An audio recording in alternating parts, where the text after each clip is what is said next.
আপনার হাবিবকে ওই জায়গাতে দাঁড়িয়ে দাঁড়িয়ে যে জায়গা থেকে নূর আপনার কিনা আরশে আজিম মোবারক আপনার কিনা নূর নূর নূর নূরের আলো নূরের রশ্মি উঠে ওই জায়গাতে আমি বারবার আপনার হাবিবকে ডাকি, আপনার হাবিব তো ডাকে সাড়া দেয় না।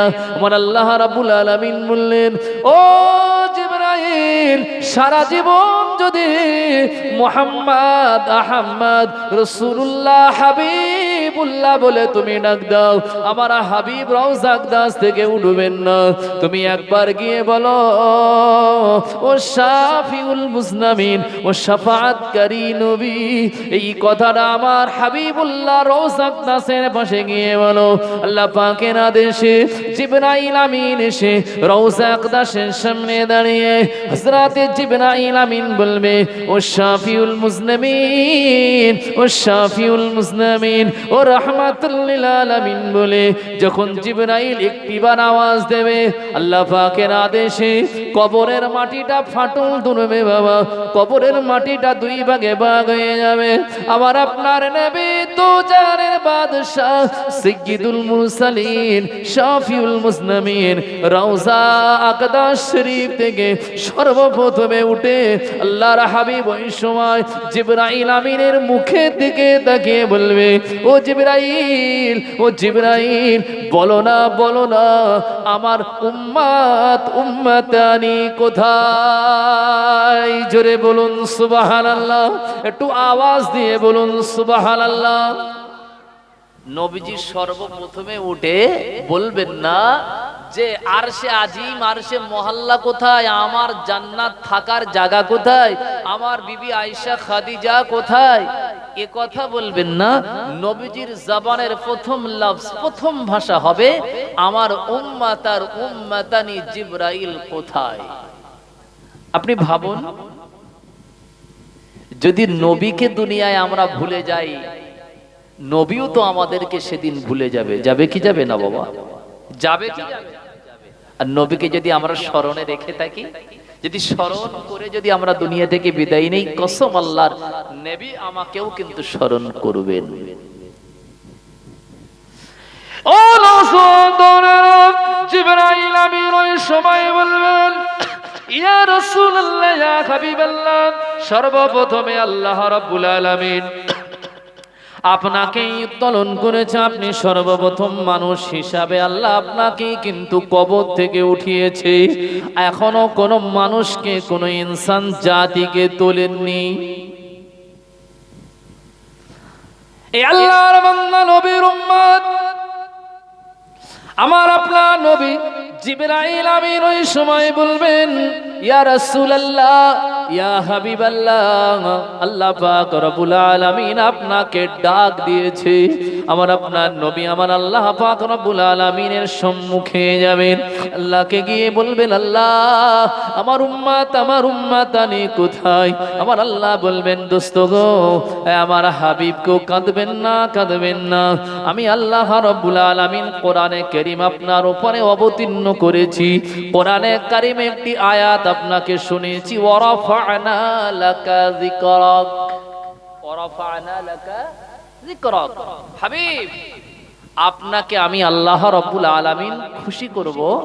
আপনি জানেন না, এত খুশি করব যে খুশিতে আপনি স্বয়ং নিজেই খুশি হবেন। সুবহানাল্লাহ। আপনার শান, আপনার মান, আপনার মর্যাদাকে আমি আল্লাহ আরো করে দেব। আজ এই মাহশার ময়দানে আমি আল্লাহ রাব্বুল আলামিন আপনাকে নাখুশ করব না। সুবহানাল্লাহ। হুজুরকে আল্লাহ রাব্বুল আলামিন সর্বপ্রথমে তুলে বলবেন, হাবিব, আজ আপনি চাইবেন, আপনি চাইতে থাকেন, আর আমি আল্লাহ আজ শুধু দিতেই থাকবো। সুবহানাল্লাহ। আপনি চান, চাইতে থাকেন, আপনি চাবেন, আর আমি দিয়ে দেব আপনাকে যা চাবেন তাই। গোলাম, এই নবীর গোলাম, যদি আমরা নবীকে দুনিয়ায় আপন করে যেতে পারি, রাসূলকে যদি মহব্বত করতে পারি, আল্লাহর কসম নবীও সেদিন আমাদেরকে কিন্তু স্মরণ করবেনই করবে, কোনো সন্দেহ নাই। আর নবীকে ভুলে গেলে, নবীকে ভুলে গেলে রাসূল তো আমাকে মাহশারের দিনে ভুলে যাবে। যাবে কি যাবে না বাবা? আল্লাহ পাক রব্বুল আলামিন আমার নবীর হাতে একটি পতাকা দেবেন, যে পতাকার নাম হলো লিবাহুল হামদ।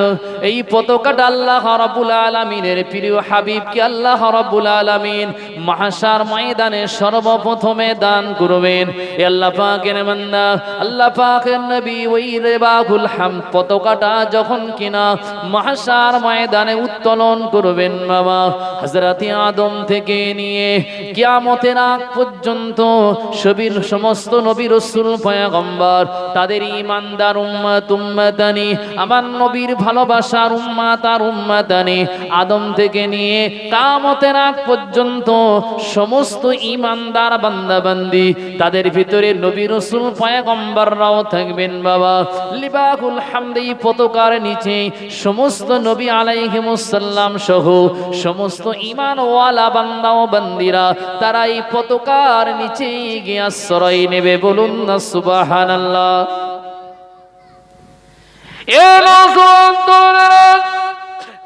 লিবাহুল হামদ নামক পতাকা এমন একটি পতাকা, আল্লাহর নবী মুহাম্মদুর রাসূলুল্লাহ বলেছেন লিবাহুল হামদ পতাকার নিচেই যারা আশ্রয় নেবে আমি রাসূলুল্লাহ সাল্লাল্লাহু আলাইহি ওয়াসাল্লাম আল্লাহ পাকের দরবারে ওই সময় বলতে থাকবো, ও রব্বুল আলামিন আল্লাহ, আমার এই পতাকার নিচেই প্রশংসনীয় পতাকার নিচেই যারা অবস্থান করেছে আল্লাহ, সমস্ত উম্মাত উম্মাতানিকে, সমস্ত ঈমানওয়ালা বান্দা আর বান্দিকে আল্লাহ পাক আজ মাহশার ময়দানে আপনি ক্ষমা করে দিন। আল্লাহ বলবেন, হাবিব আমি তো আপনাকে ওয়াদা করেছি, আমি আজ আপনাকে দিতেই থাকবো, আপনি চাইবেন আর আমি আল্লাহ আপনাকে দিতেই থাকবো।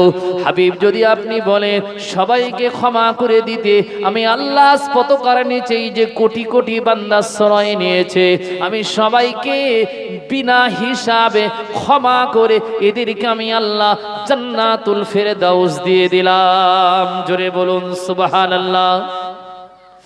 এ নওজোয়ান তরুণেরা, ময়দানে মাশার এমন একটি জায়গা হবে বাবা, আল্লাহর হাবিব মুহাম্মদুর রাসূলুল্লাহকে আল্লাহ রাব্বুল আলামিন মাকামে মাহমুদ নামক একটি জায়গা দেবে বাবা।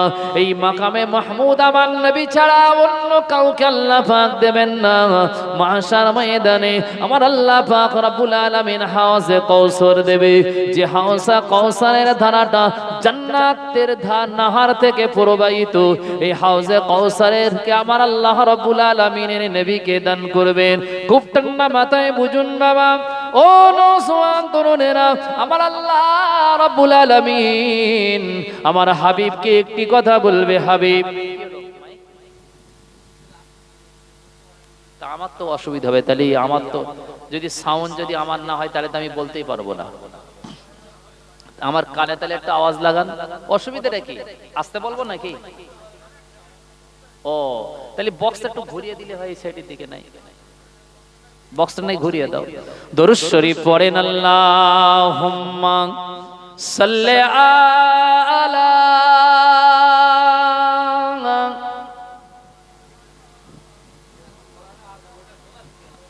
ওয়া আলা আলি সাইয়্যিদিনা, যার কদম চুমে ধন্য আরো সিদরাতে মুনতাহা, মারহাবা মারহাবা বলো, মারহাবা মারহাবা, মারহাবা মারহাবা বলো, মারহাবা মারহাবা, মারহাবা মারহাবা বলো, মারহাবা মারহাবা।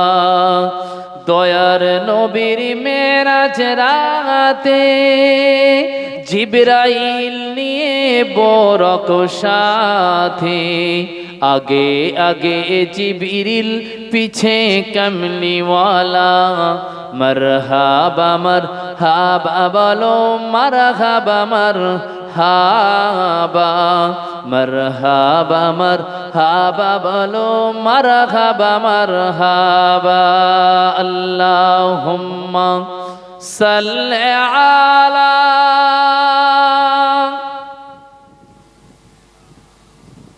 আওয়াজ দেন, ওয়া আলা আলি সাইয়্যিদিনা। আলহামদুলিল্লাহ।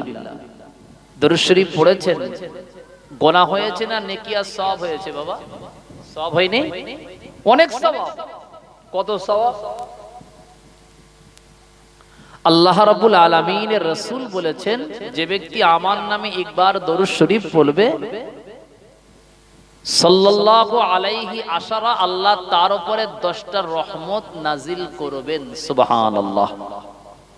আল্লাহর রহমত ছাড়া আমরা কেউ বাঁচতে পারবো? বলেন। নবী তো নিজেই রাহমাতুল লিল আলামিন, আল্লাহ তাকে রাহমাতুল লিল আলামিন করে পাঠিয়েছেন। নবী যে রাহমাতুল লিল আলামিন শুধু মক্কাবাসীর জন্য, তাই না? আর মদিনাবাসীর জন্য, তাই না? না, আলামিন অর্থাৎ কুল কায়নাতের তিনি রাহমাতুল লিল আলামিন। তিনি শুধু দুনিয়াতে রাহমাতুল লিল আলামিন নন, তিনি ইয়াউমুল হাশর, মাহশার ময়দানেরও রাহমাতুল লিল আলামিন করে আল্লাহ তাকে মাহশারের দিনেও তুলবেন। দুনিয়া এবং আখিরাতের জন্য তিনি রহমত। বলুন সুবহানাল্লাহ। দুনিয়ার আখিরাতের জন্য তিনি রহমত। তিনি এমন রাহমাতুল লিল আলামিন, তিনি শুধু তানার উম্মতদেরকে তিনি নাজাতের জন্য, শাফাআতের জন্য আল্লাহর দরবারে দরখাস্ত করবেন এমনটি নয়, তিনি ঈসা থেকে নিয়ে আদম সমস্ত নবী আলাইহিমুস সালাতু সাল্লামের উম্মতদের জন্য কিন্তু আল্লাহ পাকের দরবারে সুপারিশের জন্য দরখাস্ত করবেন। কি কথা সত্য না মিথ্যা? সবাই তো আমার নবীর উম্মত। আদম আলাইহিস সালাম তিনি নবী হলেও কিন্তু তিনি আমার নবীরই উম্মত। কি কথা ঠিক না ভুল বাবা? কেন? নবী হচ্ছে সমস্ত নবীদের ইমাম, ইমামুল আম্বিয়া, সমস্ত নবীদিগের নেতা, সমস্ত নবীদিগের তিনি সরদার, যার শান, যার মান, যার মর্যাদা আল্লাহ রাব্বুল আলামিনের পরেই যার মান, যার শান। জোরে বলুন সুবহানাল্লাহ।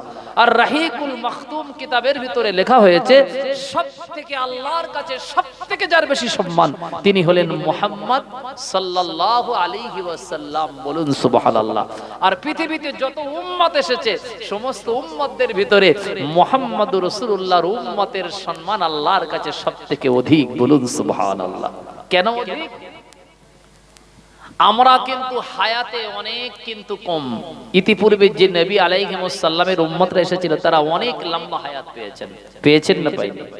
তারা অনেক আমল করেছেন। তারা বছর কি বছর, শত শত বছর ইবাদত করেছেন। কেউ 900 বছর, কেউ 500 বছর, কেউ 600 বছর। কিন্তু উম্মতে মুহাম্মাদি যদি এক রাত জেগে ইবাদত করে, যেমন লাইলাতুল কদর, যেমন লাইলাতুল কদর, এক রাত জেগে ইবাদত করলে অন্যান্য নবী আলাইহিমুস সালামের উম্মতদের শত শত বছর ইবাদতের থেকেও আল্লাহর কাছে বেশি কিন্তু সওয়াবের অধিকারী বেনে যাবে। সুবহানাল্লাহ। সেই নবীর শান, সেই নবীর মান আজ আলোচনা হবে। আপনাদের শুনতে কারোর মানা আছে, অসুবিধা আছে বাবা? আমরা কোন নবীর উম্মত বলেন? মুহাম্মাদুর রাসূলুল্লাহ সাল্লাল্লাহু আলাইহি ওয়াসাল্লাম, যিনি হলেন আল্লাহর সবথেকে প্রিয় বান্দা, যিনি হলেন সর্বকালের সর্বযুগের সর্বসেরা একজন মহামানব। কোন নবীর শানে আল্লাহ বলেননি ওয়া ইন্নাকা লাআলা খুলুকিন আযীম। কেবলমাত্র আল্লাহ রাব্বুল আলামিন আমার নবীর শান কোরআনে কারীমে পর্যন্ত বর্ণনা করে বলেছেন, ইন্নাকা লাআলা খুলুকিন আযীম। মুহাম্মদ সাল্লাল্লাহু আলাইহি সাল্লামের আখলাক হচ্ছে সবার থেকে বেশি উত্তম। বলুন সুবহানাল্লাহ। আচ্ছা, নবীর আদর্শ সবথেকে উত্তম কি উত্তম না বাবা? নবীর কথায়, নবীর চলনে বলনে, ওঠাতে বসাতে, খাওয়াতে শোয়াতে, আদানে প্রদানে, কোন অবস্থাতে, জবানের কথাতে কোনদিন কোন মানুষ দুঃখ পেয়েছে বাবা? নবীকে সবাই কষ্ট দিয়েছে, নবী কাউকে কষ্ট দিয়েছে বাবা? নবীকে যারা ব্যথা দিয়েছে, রাসূল কি পাল্টা তাদের ব্যথা দিয়ে প্রতিশোধ নিয়েছে বাবু?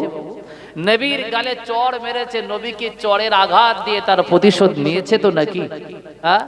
তায়েফের মানুষেরা রাসূলুল্লাহকে লিলিয়েছে, রাসূলকে বড় বড় ইট পাটকেল মেরেছে, আমার নবী পাল্টা বদলা নিয়েছে তো নাকি? না। বরঞ্চ আল্লাহ রাব্বুল আলামিন নাখোশ হয়ে গিয়ে জিবরাইলকে পাঠিয়ে বলছে, জিবরাইল, তায়েফবাসীরা আমার হাবিবের উপরে যে জুলুম আর অত্যাচার বেয়াদবি করেছে আমি আল্লাহ সহ্য করতে পারছি না। এ জিবরাইল, আমার নবীকে বলো, নবী যদি বলে আমি উহুদ পাহাড় দিয়ে তাদেরকে সমূলে মাটির সাথে মিশিয়ে দেব। নবী কি বলেছিল বলেন? জিবরাইল, ওরা বোঝে না, ওরা আমাকে চেনে না, ওরা আমাকে চেনে না, ওরা বোঝে না, ওরা অবুঝ। সবাইকে তুমি যদি এমন করে নির্মূলে যদি ধ্বংস করে দাও, তাহলে আমার নবী, আমি যে মুহাম্মদ আখিরি পয়গম্বর, কলেমাটা পড়বে কে আর মুসলমান হবে কারা? কি কথা ঠিক না বল বাবা? কি নবী দেখেছেন?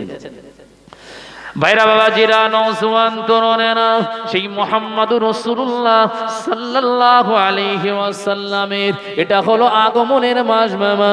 এই মাসটা আমাদের কাছে এমন একটা মাস মামা।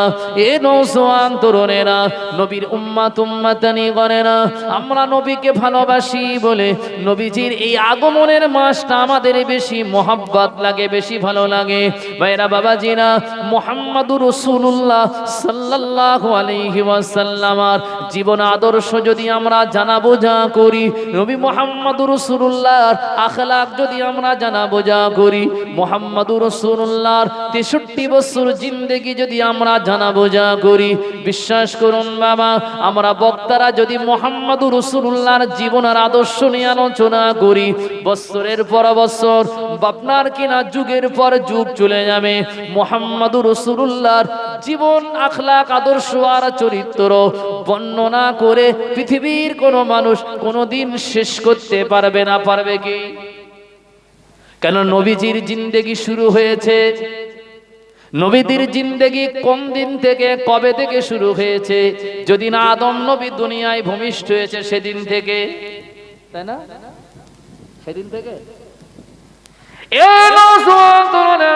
রাসূলুল্লাহ বলেছেন, আমার নবী পাক জানিয়ে দিয়েছেন, কুল্লু আদামা নবিয়ুন।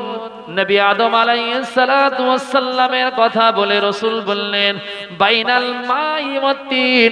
আদম আলাইহিস সালাতু ওয়াস সালাম যখন কিনা তা আমার আল্লাহ তাকে সৃষ্টি করেননি, এমন কি আদমের তৈরি মাটি আমার আল্লাহ যখন সৃষ্টি করেননি, আদমের তৈরি পানি আমার আল্লাহ রাব্বুল আলামিন যখন সৃষ্টি করেননি, আদমের বডি যখন সৃষ্টি হয়নি, আদমকে আমার আল্লাহ মানব আকার হিসাবে যখন বানাননি, তার আগে থেকে আল্লাহ রাব্বুল আলামিন আমার নূর মুবারককে আমার আল্লাহ রাব্বুল আলামিন সৃষ্টি করেছেন। বলুন সুবহানাল্লাহ।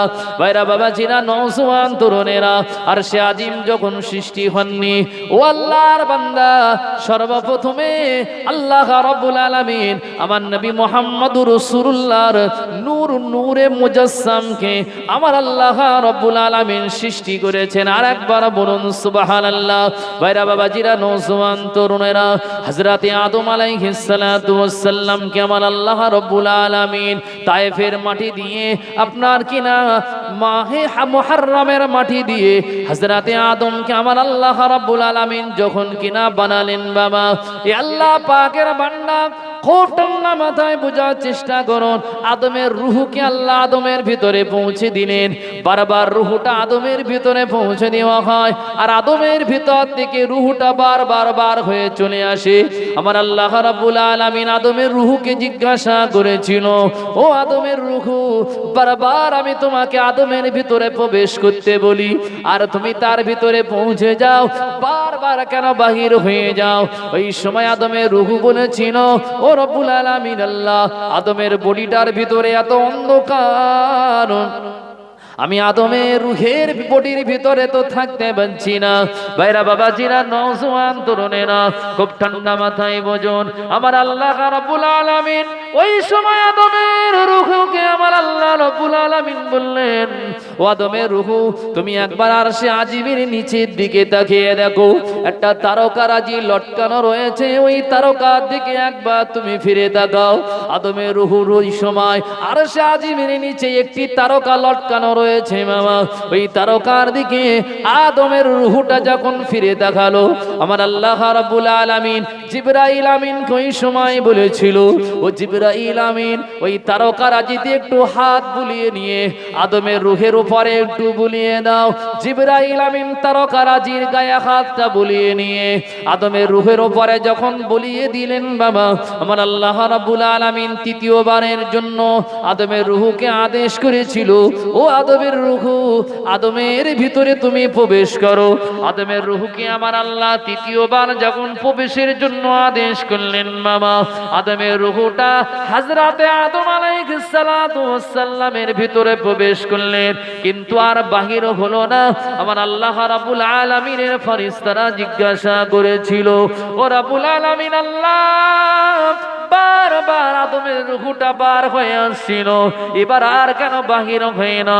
আমার আল্লাহ রাব্বুল আলামিন ওই সময় ফেরেশতাদেরকে পরিচয় করিয়ে দিচ্ছিল, এ আমার ফেরেশতারা আমার আরশে আজিমের নিচে যে তারকারাজিটা জল আপনার কিনা উজ্জ্বল তারকারাজিরা লটকানো রয়েছে, তোমরা জানো না ওই তারকারাজিটা অন্য কেউ না, আমার দোস্ত যার নাম মুহাম্মাদুর রাসূলুল্লাহ সাল্লাল্লাহু আলাইহি ওয়াসাল্লাম, আমার হাবিবের নূরের খাতিরে আমি আল্লাহ রাব্বুল আলামিন আজ আদমের রূহটাকে আমি আল্লাহ রাব্বুল আলামিন আদমের ভিতরে প্রবেশ করিয়ে দিয়েছি।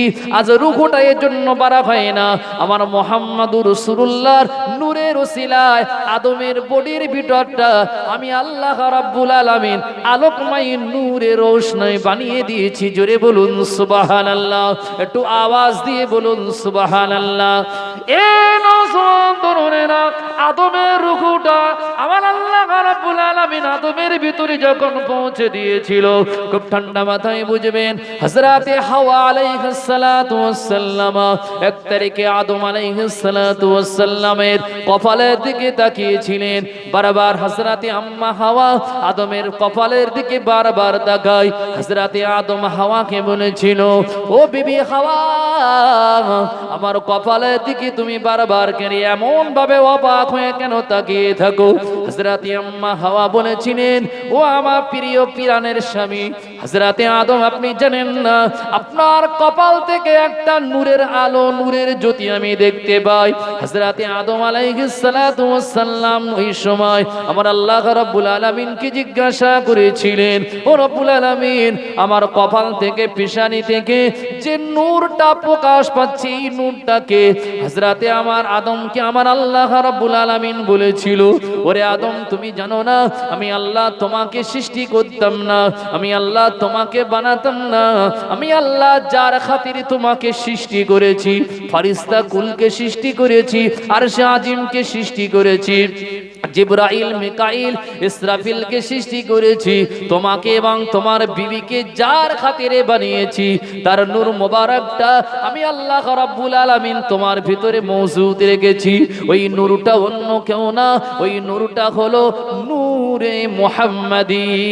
জোরে বলুন সুবহানাল্লাহ, একটু আওয়াজ দিয়ে বলুন সুবহানাল্লাহ।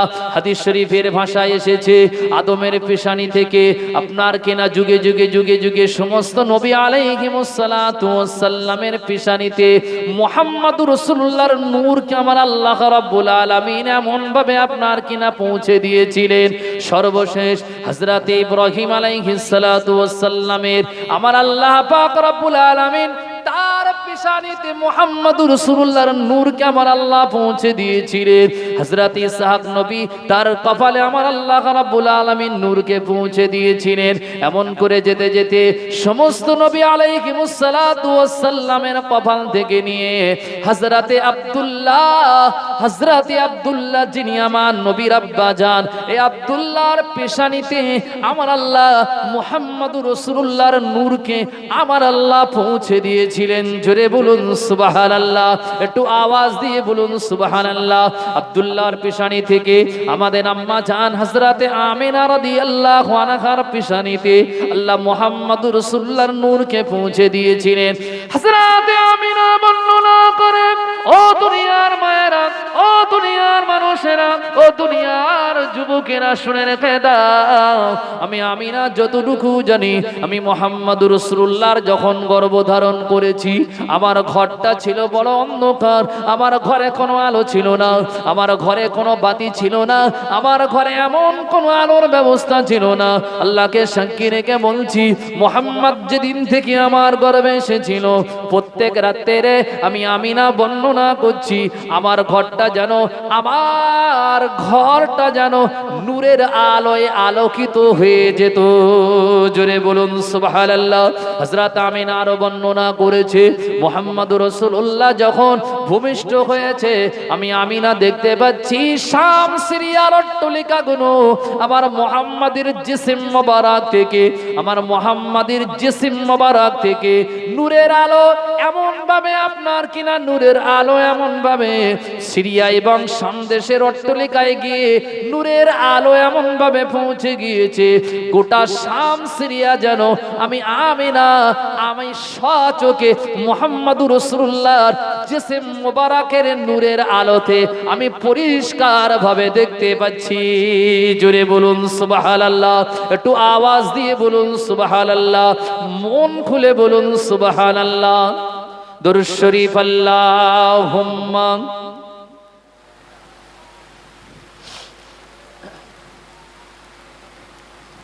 ওয়া আলা আলি সাইয়্যিদিনা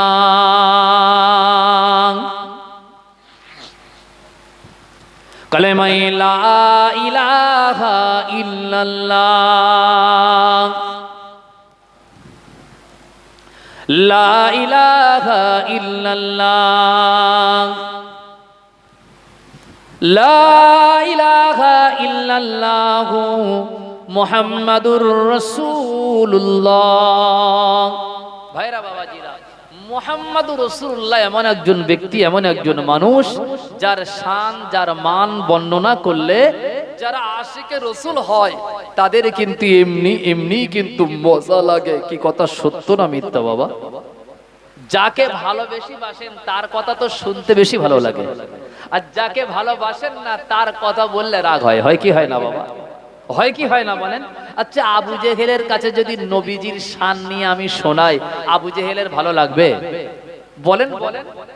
কিন্তু আবু বকর বা ওমর বা হযরতে বিলালের কাছে যে নবীর কথা যদি বর্ণনা করি, যদি কেউ করে থাকে তাদের ভালো লাগবে না খারাপ লাগবে বাবা?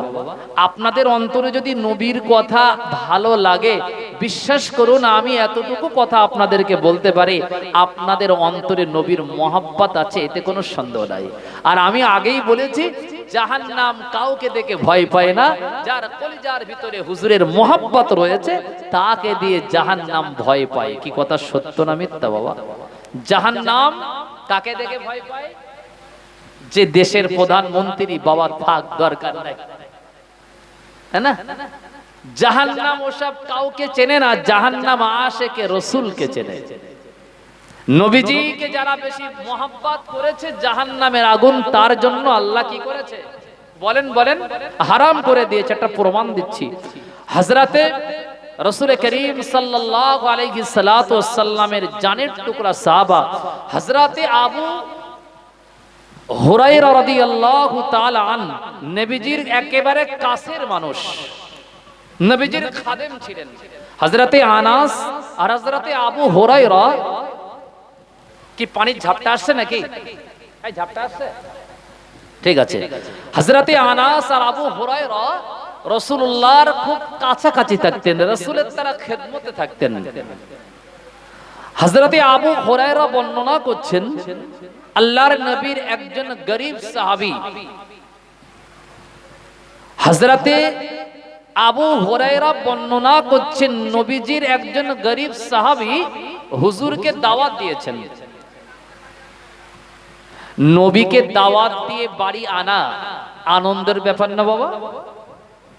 কি আনন্দের ব্যাপার না? কেন? নবী তো হচ্ছে রহমত।